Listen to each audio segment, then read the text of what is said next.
सुप्रभातम। ज्ञान वैविध्य चैनल के माध्यम से सेठ श्री सूर्यमल तापड़ी आचार्य संस्कृत महाविद्यालय जसवंतगढ़ में आप सभी का हार्दिक स्वागत अभिनंदन। आज हम जो अध्यापन कार्य करेंगे उसमें शिक्षा शास्त्री प्रथम वर्ष के जो छात्राध्यापक और छात्राध्यापिकाएं हैं वो कृपया इस संस्कृत शिक्षण हमारा जो सिस्टम प्रश्न पत्र है उसके बारे में हम अध्ययन करेंगे और उसके अंतर्गत आज हमारे जो यूनिट का नाम होगा वो होगा पाठ्यक्रम निर्माण से सिद्धांत। यानी पाठ्यक्रम निर्माण में प्रमुख रूप से कौन कौन से सिद्धांत हैं, किन किन सिद्धांतों को जानना आवश्यक है, इसके बारे में हम विस्तृत से चर्चा करेंगे। अभी कोरोना काल चल रहा है तो हम सभी के लिए बहुत ही विकट समय है ये, इसलिए आपके हितों को ध्यान में रखते हुए जो विद्यालय प्रबंध समिति है उसने यह निर्णय लिया है कि आप इस कोरोना काल में आपको अध्ययन में किसी प्रकार की कोई बाधा उत्पन्न नहीं हो, उसमें निरंतरता रखने के लिए आपकी जो ये कक्षा है, जो पाठ्यक्रम है वो इस वीडियो विधि के माध्यम से प्रारंभ किया जा रहा है। तो आप इसका अधिक से अधिक लाभ उठाएं और घर पर रहते हुए अपने अध्ययन में निरंतरता बनाए रखें, अपने अध्ययन को सुचारू रूप से करें। तो जैसा कि मैंने आपको बताया कि पाठ्यक्रम निर्माण से सिद्धांत है, यानी पाठ्यक्रम निर्माण के जो सिद्धांत हैं उसके बारे में हम पढ़ेंगे। तो सबसे पहले हमारे लिए यह भी जानना आवश्यक है कि पाठ्यक्रम क्या है, पाठ्यक्रम से अर्थ है कि पाठ्यक्रम का अर्थ क्या है। तो सबसे पहले हम पाठ्यक्रम के अर्थ के साथ अपनी इस इकाई को प्रारंभ करते हैं। तो कहते हैं कि पाठ्यक्रम है, यानी जो पाठ्यक्रम शब्द है अस्य शब्द से उद्गम है लैटिन भाषाया पुरेरी शब्दा है। पाठ्यक्रम जो शब्द है इस शब्द का जो उद्गम है, यानी जिस भाषा से निकला है वो लैटिन भाषा से निकला है। और लैटिन भाषा में भी लैटिन भाषा का जो पुरेरी शब्द है उस पुरेरी शब्द से इसकी उत्पत्ति मानी गई है। कहते और इसका अर्थ क्या है, यस्य अर्थ होती है लक्ष्यम प्रति गमन से धावन मार्गम। व्यक्ति या छात्र अपने लक्ष्य के प्रति जागरूक होकर के लक्ष्य के मार्ग पर चल करके उसे लक्ष्य की प्राप्ति कर सकता है। इसी अर्थ को हम सामान्य अर्थ कथयितुं शक्यते, इस अर्थ को हम सामान्य अर्थ में कह सकते हैं कि पाठ्यक्रम एक मार्ग है, कि पाठ्यक्रम एक मार्ग है जो छात्रेषु स्व उद्देश्यानां प्राप्त्यर्थम आवश्यकम अस्ति। कह रहे हैं कि पाठ्यक्रम एक मार्ग है जो छात्रों को स्व उद्देश्यानां अपने उद्देश्यों की प्राप्त्यर्थम प्राप्ति के लिए आवश्यकम अस्ति आवश्यक है। अब जैसा कि पाठ्यक्रम शब्द का या पाठ्यक्रम का अर्थ क्या है उसके बारे में हमने जानकारी प्राप्त की, उसी के बारे में माध्यमिक शिक्षा आयोग जो है उसकी संस्कृति क्या है उसके बारे में भी हम देख लेते हैं। तो कहते हैं माध्यमिक शिक्षा आयोग जिसकी स्थापना 1952-1953 में हुई, तो वो कह रहे हैं पाठ्यक्रम है तेषां समस्त अनुभवानां समूह है या छात्राः अनेकाभिः प्रक्रियाभिः प्राप्तं कुर्वन्ति। कह रहे हैं कि पाठ्यक्रम उन समस्त अनुभवों का समूह है जो छात्रों को अनेक प्रक्रियाओं के द्वारा प्राप्त करते हैं। ऐसा प्रक्रिया और ये जो प्रक्रियाएं हैं विद्यालय कक्षायां प्रयोगशालायां कार्यशालायां क्रीडा क्षेत्रे शिक्षक छात्रों अनैतिक संपर्क भवन्ति। कह रहे हैं कि ये जो प्रक्रियाएं हैं ये विद्यालय में कक्षाओं में प्रयोगशाला में कार्यशाला में क्रीड़ा क्षेत्र खेल के मैदान में शिक्षक और छात्र का जो अवैयक्तिक संपर्क है उस संपर्क से हम प्राप्त कर सकते हैं या प्राप्त होती है। उसके बाद दार्शनिक है कर महोदय।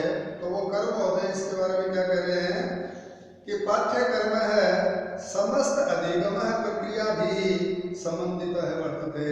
कि पाठ्यक्रम है वो समस्त अधिगम की जो प्रक्रियाएं हैं उन प्रक्रियाओं से संबंधित है। यो विद्यालय आयोजित निर्देशित होती, जो विद्यालय में आयोजित और निर्देशित होता है। एते अधिगम अनुभव, ये अधिगम अनुभव एक व्यक्त्यर्थम समूहार्थम व विद्यालयात् बहिः च आयोजितम भवन्ति।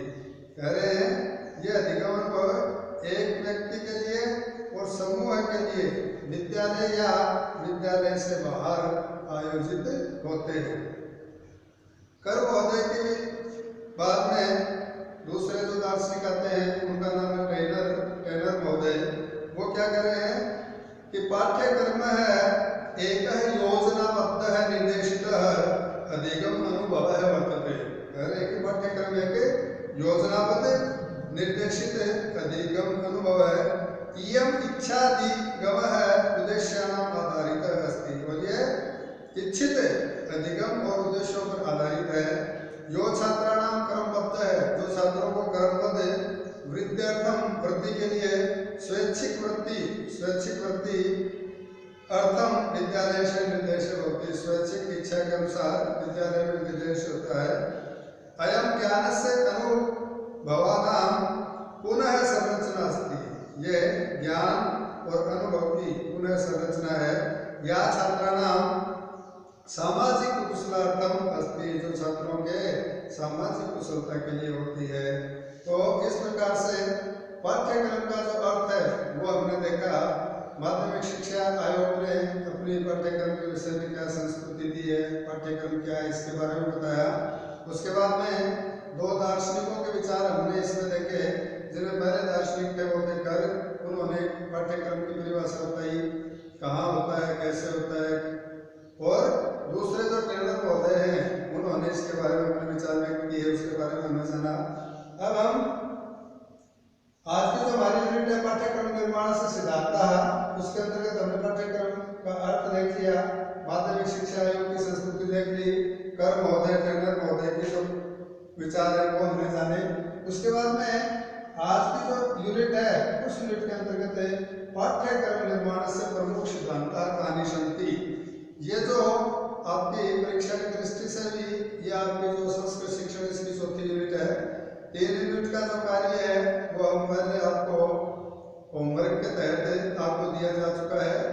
अभी उनके बारे में भी हम चर्चा करेंगे, लेकिन अभी जो और यूनिट हो जाएगी उसके बाद में इसके बारे में हम चर्चा करेंगे। तो ये जो यूनिट है ये आपकी परीक्षा की दृष्टि से भी मुख्य है। तो पाठ्यक्रम निर्माण से प्रमुख सिद्धांत कहानी संति तेषां विवेचनम कुरु। कि पाठ्यक्रम निर्माण के सिद्धांत क्या है उनका विवेचन कीजिए। तो सर्वप्रथम हमारा जो पहला पाठ्यक्रम निर्माण का सिद्धांत है वो है बाल केंद्रीयताया सिद्धांत है। बाल केंद्रीयता का सिद्धांत, इसमें क्या बता रहे हैं देखिएगा कि अयम पाठ्यक्रम निर्माण से प्रमुख सिद्धांत अस्ति। कह रहे हैं ये जो बाल केंद्रीयता का सिद्धांत है ये पाठ्यक्रम निर्माण का महत्वपूर्ण सिद्धांत है। अस्मिन् सिद्धांते बालकानां रुचिनां आवश्यकतानां मनोवृत्तीनां क्षमतानां योग्यतानां अधिकं महत्वं वर्तते। कह रहे हैं इसमें बालकों की रुचि क्या है, उनकी आवश्यकताएं क्या है, उनकी मनोवृत्ति क्या है, उनकी शारीरिक और मानसिक क्षमता क्या है, कितना ग्रहण करने की, उनकी योग्यता क्या है, इन सब पे अधिक से अधिक बल दिया जाता है। या योग है कि बच्चों की इन सब वृत्तियों को जानकर ही उनको शिक्षण कार्य करवाया जाता है। अतः पाठ्यक्रम कर्म से निर्माणम पाठ्यक्रम का जो निर्माण है वो बालक से शारीरिक, मानसिक, मनोवैज्ञानिक, सामाजिक क्षमतानाम अनुरूपम भवति। कहते हैं अतः पाठ्यक्रम का जो निर्माण है वो बालक की शारीरिक, मानसिक, मनोवैज्ञानिक और सामाजिक क्षमता के अनुरूप होता है। ये तो ही भिन्न भिन्न स्तरेषु बालकानां रुचिषु योग्यताषु विभिन्ना भवति। कह रहे हैं जैसे भिन्न भिन्न स्तरों में, जैसे मान लीजिए प्राथमिक स्तर है, उच्च प्राथमिक स्तर है, माध्यमिक स्तर है, उच्च माध्यमिक स्तर है और उच्च स्तर है। तो इनके जो स्तरों के अनुसार भिन्न भिन्न बालक होते हैं, जैसे छोटे से बड़े होते हैं, तो उसी के अनुसार इनकी जो मानसिक क्षमता है, मानसिक योग्यताएं हैं, वो भी भिन्न भिन्न होती हैं। तो कह रहे हैं कि भिन्न भिन्न स्तरेषु बालकानां रुचिषु योग्यताषु भिन्ना भवति, कि भिन्न भिन्न स्तरों में बालकों की जो रुचि और योग्यता है वो भी भिन्न होती है। जैसा कि राष्ट्रीय शिक्षा नीति 1986 के अनुसार बाल केंद्रित पाठ्यक्रम से संस्कृति कृतम, राष्ट्रीय शिक्षा नीति 1986 है, उसने भी उसके अनुसार भी बाल केंद्रित जो पाठ्यक्रम है उसकी संस्कृति इसने की है कि जो भी पाठ्यक्रम हो वो बालकों की रुचि और मानसिक योग्यता और मानसिक क्षमता और शारीरिक क्षमता के अनुसार होना चाहिए। ये राष्ट्रीय शिक्षा नीति 1986 कहती है। उसके बाद में दूसरा जो पाठ्यक्रम निर्माण का सिद्धांत आता है वो आता है रचनात्मक शक्ति योग्यताया सिद्धांत है। रचनात्मक शक्ति की योग्यता का सिद्धांत है। इसके अंतर्गत बालक बालिकासु रचनात्मक सृजनात्मक शक्तियां भवन्ति। कहते हैं बालक और बालिकाओं में रचनात्मक और सृजनात्मक शक्ति होती है। छात्राणां रचनात्मक प्रवृत्तीनां विकासाय यदि अवसरः न मिलति तर्हि बालकानां समीचीन प्रकारेण विकासः न भवति। कह रहे हैं कि छात्रों में रचनात्मक प्रवृत्ति का विकास यदि रचनात्मक शक्ति के विकास के लिए यदि अवसर उनको नहीं दिया जाता है, नहीं मिलता है, तो बालकों का समीचीन प्रकारेण विकास न होती, अच्छी तरह से उनका विकास नहीं होता है। अतः पाठ्यक्रम में साहित्य, ललित कला, शिल्प, विज्ञान इत्यादि विषयान् पाठ्यक्रम में महत्वपूर्ण स्थान दातव्य। कह रहे हैं कि अतः पाठ्यक्रम में साहित्य है, ललित कला है, शिल्प है, विज्ञान है आदि जो विषय हैं उनको भी पाठ्यक्रम में महत्वपूर्ण स्थान देना चाहिए। व्यावसायिक विषय कलया उद्योगेन अपि बालकानां सृजनात्मक शक्तेः विकासः भवति। बता रहे हैं कि व्यावसायिक विषय कला उद्योग भी बालकों की सृजनात्मक इन सभी बालकों की सृजनात्मक शक्ति का विकास होता है। अतः छात्रेषु सृजनात्मक शक्तेः वर्धनार्थं व्यावसायिक विषयाणां प्रायोगिक विषयाणां च सम्मिलितं करणीयम्। कह रहे हैं अतः छात्रों में सृजनात्मक शक्ति की वृद्धि के लिए व्यावसायिक और जो प्रायोगिक विषय हैं उनको भी पाठ्यक्रम में सम्मिलित करना चाहिए। अब आगे जो तृतीय बिंदु आता है वो आता है उपयोगिताया सिद्धांत है। उपयोगिता का सिद्धांत, इस सिद्धांत के अंतर्गत पाठ्यक्रम से निर्माणम वर्तमान जीवने भावी जीवने च जीवनोपयोगी विषयाणां क्रियाणां च आधारे कर्तव्यम्। कह रहे हैं पाठ्यक्रम का निर्माण वर्तमान जीवन और भावी जीवन यानी हमारे जीवन में आने वाला जो समय है उसके जीवनोपयोगी यानी अपने जीवन में आने वाले उपयोगी जो विषय हैं और विषयानाम क्रियाणाम से उन विषयों और क्रियाओं के आधार पर होना चाहिए। अतः पाठ्यक्रम में शैक्षिक विषय से बता रहे हैं, इसलिए पाठ्यक्रम में जो शैक्षणिक विषय हैं उन शैक्षणिक विषयों के साथ व्यावसायिक विषयानाम अपनी अधिकता भवितव्य, व्यावसायिक विषय उनकी भी अधिकता होनी चाहिए। चौथा जो सिद्धांत आता है वो आता है नमनीयता का सिद्धांत है। नमनीयता का सिद्धांत तो कह रहे हैं पाठ्यक्रम विकास से मूल सिद्धांत वर्तते। ये जो सिद्धांत है नमनीयता का सिद्धांत, ये पाठ्यक्रम विकास का मूल सिद्धांत है। कौन सा? पाठ्यक्रम से नमनीयता। पाठ्यक्रम में नमनीयता, पाठ्यक्रम है परिवर्तनशील है, पाठ्यक्रम है वो परिवर्तनशील होना चाहिए। पाठ्यक्रम है प्रत्येकम वातावरण से अनुकूलम भवेत्, पाठ्यक्रम प्रत्येक वातावरण के अनुकूल होना चाहिए। आवश्यकता अनुसार पाठ्यक्रम में परिवर्तन कर्तुं शक्यते, जिससे हम आवश्यकता के अनुसार पाठ्यक्रम में परिवर्तन भी कर सकते हैं। विषय अध्यापकों भी अध्यापन समय प्रकरण स्थान नियोगदानानि दातुं शक्नोति, जिससे क्या होगा कि जो विषय अध्यापक है वो अपने अध्यापन के समय जो प्रकरण आते हैं उन प्रकरणों में स्थानीय जो उदाहरण है उन उदाहरणों को भी वो दे सकते हैं। अगला जो पांचवा सिद्धांत है वो सिद्धांत है विविधताया सिद्धांत है। तो इसमें बता रहे हैं एकस्याम एव कक्षायाम विभिन्न योग्यता अभिवर्ति अभिरुचि युक्त छात्र भवन्ति। कह रहे हैं कि एक कक्षा में विभिन्न योग्यता अभिवर्ति अभिरुचि वाले छात्र होते हैं।